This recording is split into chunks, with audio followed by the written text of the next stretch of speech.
plan of bringing in people that can talk to us about what is going on in the community that is growth related. And this time we have invited the folks with Invictus Devlepment, and they're going to tell us more about what they do. But I have actually encountered them the first time they built the lodges on Lincoln, which is a affordable housing project, and that's something they do a lot of, and they've come to Selma to do that.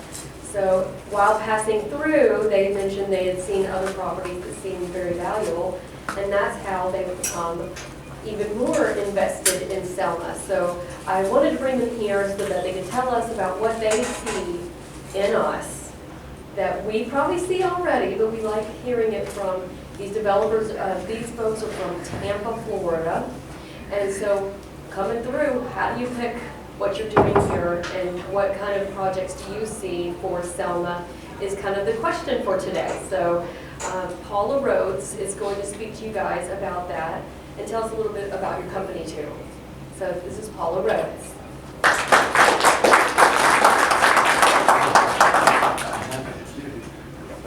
Thanks, Cindy, and I really appreciate you all having us here. I wanted to take a minute first to introduce my business partner in Invictus, Rick Cavalieri. Rick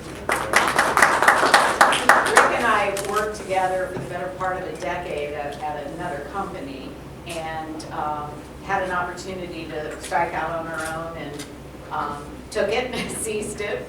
And so a little over 6 years ago, we formed Invictus, in part because prior to that time, we were doing affordable housing in partnership with public housing authorities, and we did it over and over and over again. And we saw so many areas that we wanted to get involved in, but that wasn't the business model for the company we worked for. So we said, look, let's just try our hand at this. And what we wanted to do was help transform communities. And we see affordable housing as a big part of transforming communities. If there's not a safe, decent, affordable place to live, then how can you have the workforce that you need to support your economy and grow your town? So I was reminded of that by a quote from Bishop Desmond Tutu, which I hope I won't butcher, but it goes something like, when someone falls into the river, everybody rushes to pull them out. But very few people go upstream to see why they fell in the first place. Mm-hmm. And so as we came to Selma over and over again during the construction of lodges on Lincoln, and then after as owners of the property, it was more than just seeing other properties that we thought were of value, although that's true. But we kind of fell in love with it. And it's unique, and you all know that. It's a unique city. It's unique in the world. And we want to see it shine, because it should. And everyone, if they knew Selma, would want to live here. So what we did was we took a deep dive and looked into all of the demographics, the statistics, the things that if someone's going to invest, they're going to look. And if you just scratch the surface, this does not jump out as an investment opportunity. It's not the obvious choice. But if you look a little deeper, it's a great choice. And so we looked at what the city had planned in terms of the development of the arts and entertainment district along Water Avenue and the retail along Broad. And we picked out some buildings that we thought would be key assets in an effort to try to inject some dollars into the community, the bottom line. And so I really want Rick to come up here, because we should both be talking about this. We do things together, and it's not all me. So why don't you step in and talk a little bit about the plan. I mean, we had talked a lot about what does Selma need to become a viable community, because right now if you go down Water Avenue, there's not a lot happening there. And we feel like it's not going to be one building or two buildings to make this happen. It needs to be a larger effort with more people than just us. So we're trying to get other people involved. So far we have purchased two buildings, one which was the old Adler Furniture Building on Water Avenue. More recently, Gaw Antiques. Right. And then recently the Harmony Club, which is what used to be the Jewish Men's Club. You all probably knew David Hurlbut, who passed away recently, who was a pretty unique and we thought great guy. In his own way, he was special. But those were two that we could get our hands on to start. We had some other opportunities of buildings that we have under contract that we're trying to work out financing on. As you all may or may not know, Selma's a difficult place to finance through conventional bank financing. So we've been working with the community and some rural financial groups with the CDFIs. Yeah, Community Development Financial Institutions. Right. In order to secure funding so that we can try to take this to another level. And then we're working with some local community people from an art perspective to try to instill a portion of our vision is to create and expand on the Arts Revive community that's already here. You have Charlie Tin Man Lucas, Trey Taylor lives in this area, and there's opportunity to bring art as one of the foundations for Selma. The whole Water Avenue, we feel like that's the art and entertainment district that should be happening at Selma. The activation of the riverfront that so sorely needs to be done in this area that hasn't been done yet. I think that's important. Although efforts are being made, I mean, we know the river walk, which is really nice as far as it goes, and then the riverfront part of the amphitheater. And coming from Tampa, we've both lived there at least 35 years or more now. We watched it go from kind of a sleepy city to crazy, booming, huge increase in population, all kinds of new employment opportunities and things to do, and because they activated the river. And it really started in earnest when the city said, we're going to focus on the riverfront and open it up to everyone and make it a place where people want to be, want to spend time. Right. So that's why Water Avenue in part became a focus for us, was to tie into that riverfront activation. I think the one thing that we've seen since we've been coming to Selma is the skepticism that people have in Alabama about all of this, especially in Selma itself, and we're trying to change that attitude a little bit. I know that we're working with a company out of Mobile, Lathan Construction, who's doing the Brown Chapel renovation. They're a historic contractor, so we're trying to align with them to do these renovations.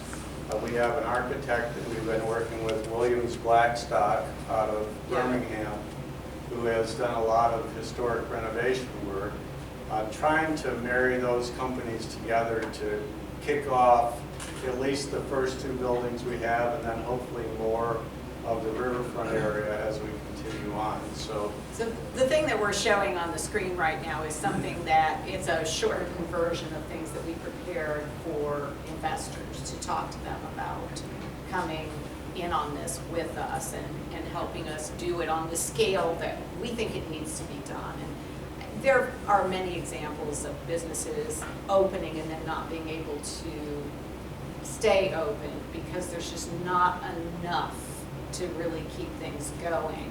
And so by doing it on multiple fronts at the same time, as Rick said, that is the way that we see this working.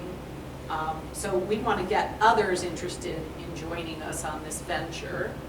And we have gone, either our pitch has gotten a lot better which probably is true over time, or people are starting to wake up to why this is an opportunity. It went from, why Selma, to, oh, okay. So this is for people not so familiar as you all are. But this is, one idea that we had for what you might do with the old Adler Furniture Building. There are nice views of Water Avenue and the river on the upper floor. And so we thought it would be a good place for lofts that people could either live there permanently or they could Airbnb them so that there would be more rooms for visitors to the city, with the downstairs part staying retail. We've gone through several ideas of what type of retail establishment to put there, but at the end of the day, what we want to do is put something there that's needed and missing and that people would like to see. So we want to spend more time, so feel free, everyone, and I'll pass out cards to give us ideas for what you'd like to see. We've been doing that informally, going around and talking to people. We want to put the balcony back on because we'd like to have its historic facade, and so the Lincoln Company will be helping with that. Yeah, the goal is to return all the buildings to their historic look, but make them quality. This building, we're going to go through and tuck point all the brick again, put the balcony back the way it was originally, fix everything that the hurricane damaged, new roof, new plumbing, electric, all of that will be done with the building to bring it up to modern standards, but still keep that historic look. Same with the Harmony Club. We've been, that has a pretty nice event space on the 3rd floor. It's got a stage, ballroom. How many people have been in the Harmony Club over the years?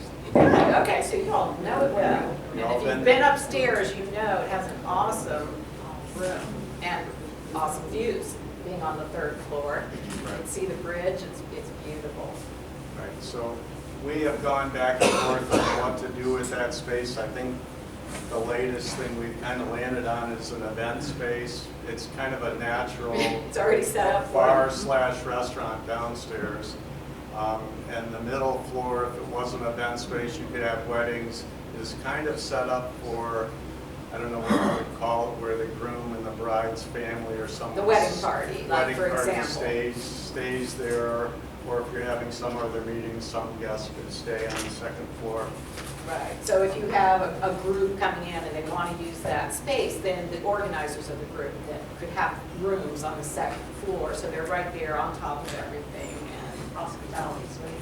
yes, exactly. There's the hospitality. Thank you. But the key for all of this is we're developers. We'll get the building ready for the end user, but we're looking for end users to come in who are in that kind of business. We're not in the event business or the catering business or anything like that. We're not in the retail business where we're going to rent the space out or start a restaurant or a bar, although I wouldn't mind starting one of those here. But so if you know people that you think would work in those spaces and others that we're hopefully looking at in the near future.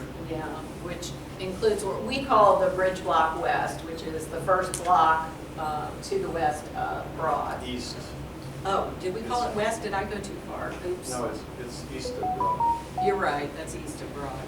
So let me skip over. But that's what we're calling Bridge Block. That's what we're calling, yeah, we're calling it the Bridge Block because we don't have the one right off of the bridge on the other side. So on the east side, that first block. When I drive with her, if she goes right, I know I should have gone left. Yeah. We walk out of an elevator and I go right, he goes left, and I have to turn around and go left. But anyway, that first block, which is now the Alabama Career Center, the Selma Housing Development Corporation, I guess, owns the one. Steve Smitherman on the other end.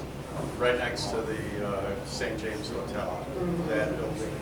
There's actually, that whole block is actually 6 buildings that look like 3 that have been cobbled together over the years. But So those we have under contract, we haven't closed on them yet, but those are, it seemed to us, obvious places to, at least for ground floor purposes, have restaurants and, you know, entertainment type venues. And then the upstairs we would like to use for more hotel rooms. So bottom line is we're seeing a boutique hotel, but the downstairs space would be shared with other uses. So you can have a lobby and then you go up to the rooms. But if you wanted to do, because all hotels have event space. So the idea would be we have an umbrella organization that owned the event space at Harmony Club and the hotel, the boutique hotel, and that way they have all the room they need. yeah, we just, you know, talking to, who's the woman from the chamber? Cheryl Smedley, sorry. She says that there would be people who would come to the city, convention-wise, et cetera, if there were more rooms for people to stay in and more restaurants for them to go to, or, you know, besides Tally Ho, a restaurant to go to besides a fast food restaurant.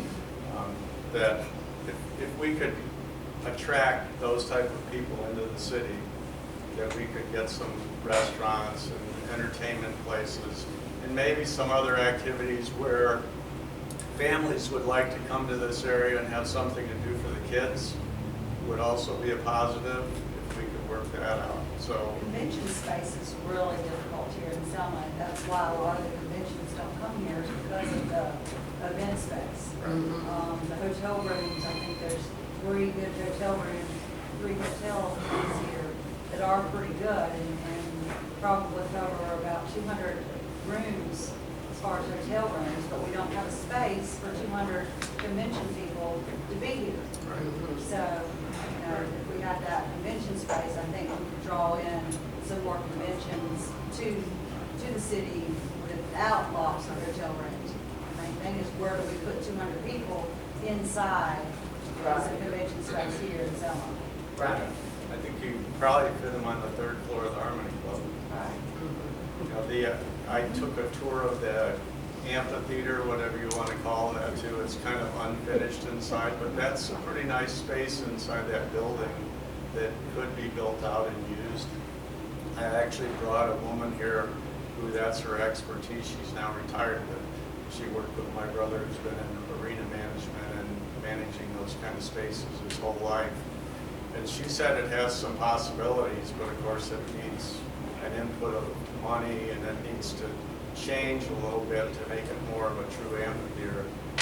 So, but that's also a possibility.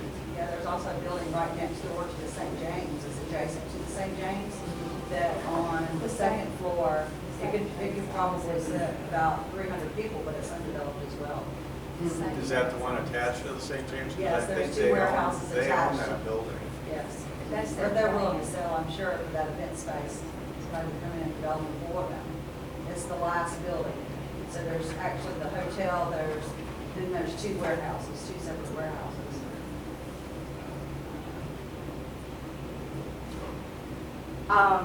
So, I guess what we're trying to say is, we're trying to start a fire here. We're trying to, you know, get the kindling lit and get this thing going. And we're starting to see, as I said, some really positive reaction now.